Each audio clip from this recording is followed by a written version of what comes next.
Good morning.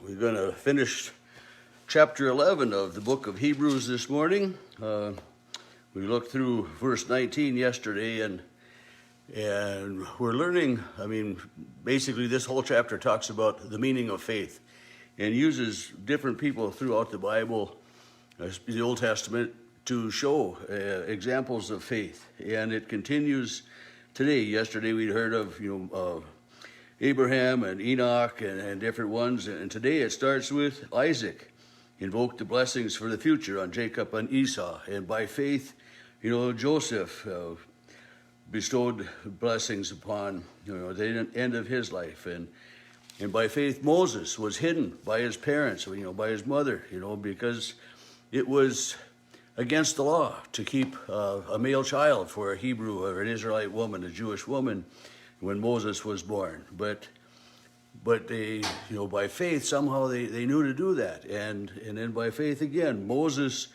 as he was growing up, being raised by, Pharaoh's daughter, remained true to his Jewish roots somehow. He knew that he was a Jew, and he got into trouble. He fled for fear of his life, later on.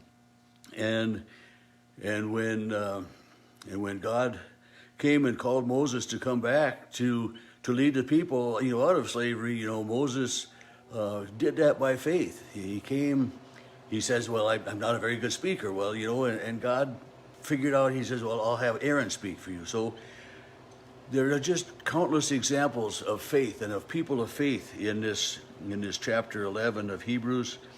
It talks about, as I just mentioned, Moses leaving Egypt afraid of the king's anger, but yet he remained faithful to the Passover and to the Jewish customs of everything that he knew that way. And then it goes on and starts in verse 29. It talks about it by faith. The people of Israel crossed the Red Sea on dry land. And think about that. These people, they come to this Red Sea, and Moses lifts his hand up with his rod, and the sea parts. Would you start walking across? You see this water, a wall of water on either side of you. And it's, it isn't just 6 inches deep or something like that. This is a lot of water, because the Israelites all crossed safely by faith, by trusting in God, by listening to Moses, even though they didn't really know Moses so well. But they crossed the Red Sea safely because they trusted. And maybe it was not just trust, but wanting to get away from the slavery and understanding, although they had been slaves for so long that they had no idea what it meant to be free. And this was a part of the issue for them when they were wandering in the wilderness. They didn't know how to live as a free people. But they went across the sea on dry land. And then it says when the Egyptians attempted to do so, they were drowned. Well, and this was God's work. This was God's doing to protect his people, to provide them a way out. And then he talks about, by faith, the walls of Jericho fell after they had been encircled for 7 days. This city, these walls that they built around these cities weren't just, a 2x4 wall that was up there. They were massive. Because people could walk around on the inside. They could supply the people up on the top that would be up there protecting from enemy attacks. So this was a big wall. But yet at God's command, the people marched around Jericho 7 different days, blowing the horns, and on that 7th day, just as God had told them, the walls fell by faith. This is what they did. They just. Would you do that? Would you do that, really? Seriously? I would have trouble. I just truly would. But then again, here it says, by faith, Rahab, the prostitute, didn't perish with those who were disobedient. Why? Because she had received the spies in peace. She had let them out over the wall in this basket so that they were safe, and they remembered her. And so she was saved when this all happened that way. By faith, by trusting, it's just so many examples. And then, and then all of a sudden now we switch gears. He says, what more should I say?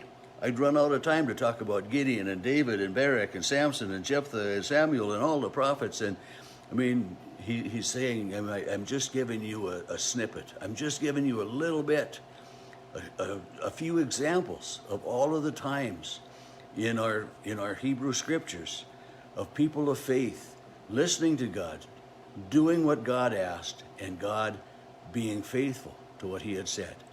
And this is, I think this is why it's, I don't know if I want to say easy for me to be faithful to God, to have faith in God. But I trust in God because of all of these examples I see in the Bible. I think about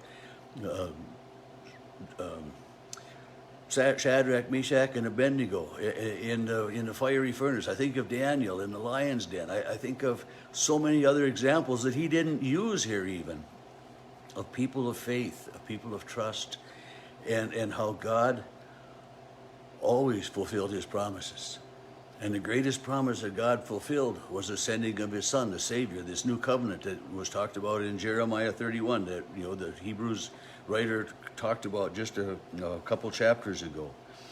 But he mentions these other people, and then he says, these are some of the things they did. They conquered kingdoms, they administered justice, they obtained promises, shut the mouths of lions, quenched raging fire.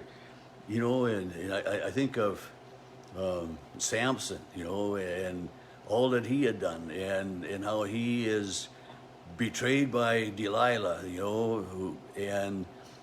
but yet when it came time, Samson prayed one more time to God, and God heard, and God was faithful to Samson in all of those things.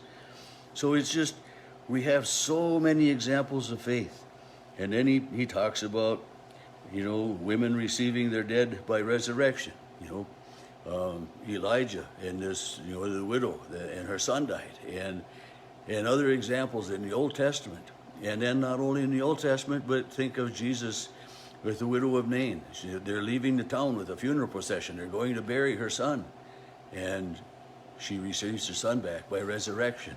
So we have all of these promises, and this woman there, the widow of Nain there, she probably didn't know who Jesus was. She didn't have faith, but yet when Jesus spoke, things happened. And then it talks of other things that didn't end so well, of the mocking, the flogging, chains, imprisonment. They were stoned to death. And I think of Stephen, when he was stoned to death, and Saul was standing there unapproving. And then Saul was changed by an encounter with Jesus, and by faith, then Saul became Paul. He became better known as Paul. His name, Saul, Roman name, Paul, Hebrew name. But he was changed by the power and by the love of God. And God had faith in this Paul. And Jesus said, you're going to be my witness. You're going to be the one that goes to the Gentiles. I have plans for you. And by faith, Paul too listened and came, and he's probably one of the ones that is mentioned here that had been, he was flogged, he was mocked, he was in prison and in chains.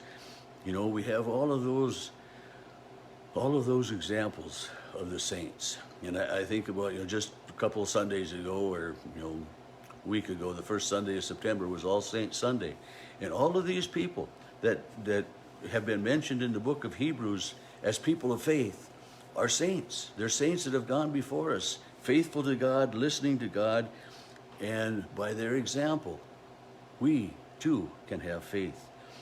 And he talks about, all the people of whom the world was not worthy, he says. They wandered in the deserts and mountains and caves and holes in the grounds. And, you think about all of these examples, Elijah running and hiding in a cave for fear of his life, and David, King David, running and hiding in a cave, fearing for his life from Saul. Yet God was faithful in protecting Elijah, in protecting David, in protecting them from all of the harm that was to come.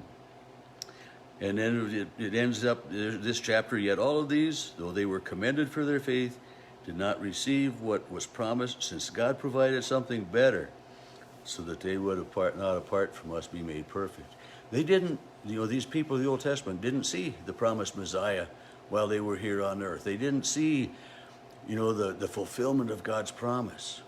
But yet, I truly trust and believe that they live eternally in God's kingdom of heaven. They're people of faith. They're people of witness. They're the people who are the heroes of what we call our church in modern day time. They're the ones that listened to God. They're the ones that we know the stories of. And I think about, the stories we hear, and there's, going on in our world today, they want to forget certain things of history. Well, we learn from history. We don't always learn not to do it again because wars continue to happen. But we learn from history. We should learn from history. And this is one of the things that we do. By reading our Bible, by hearing of these people of faith, we learn to trust God, And so then we too can walk by faith.